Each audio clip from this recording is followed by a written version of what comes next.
We are now in Tavani Module 5, Aspect 3, and we are discussing intellectual property.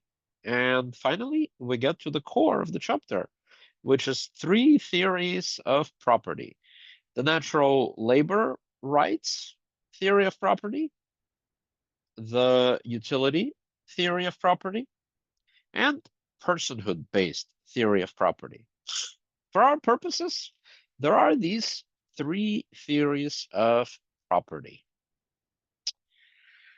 One, property belongs to the owner by the natural right of labor. This theory was put on the map by John Locke, who defined property as any material of nature with which one has mixed one's labor.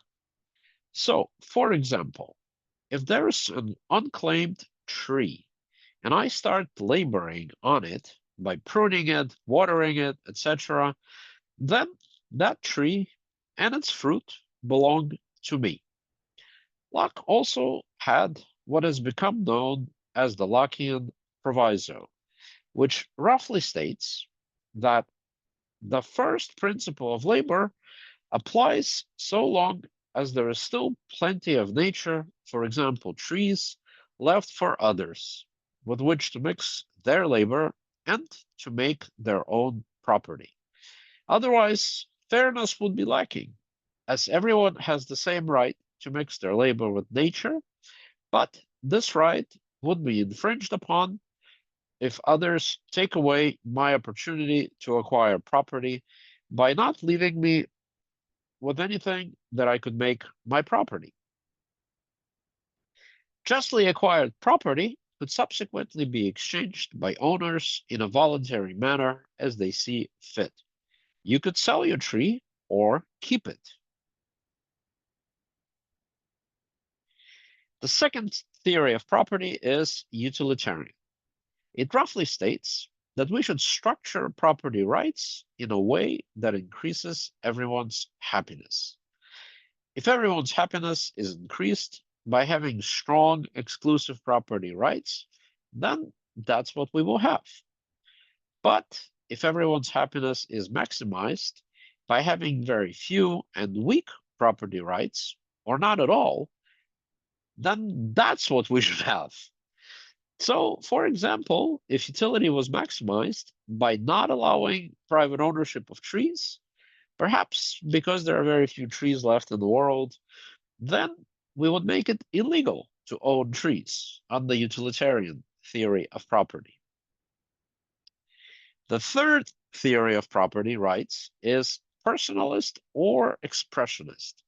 On this theory, something is one's property due to it being an expression and a part of what one is. Though labor may be involved here, it is not what makes the product the laborer's own. This theory is quite different than the natural labor rights theory.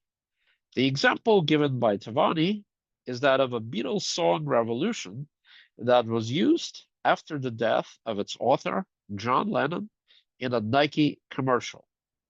It was argued that it was immoral to use the song in this way, as John Lennon would never approve of it.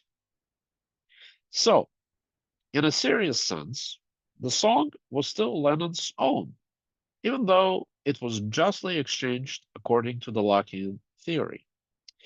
Neither the labor nor utility theories of property could make sense of this moral objection to this use of Lennon's song.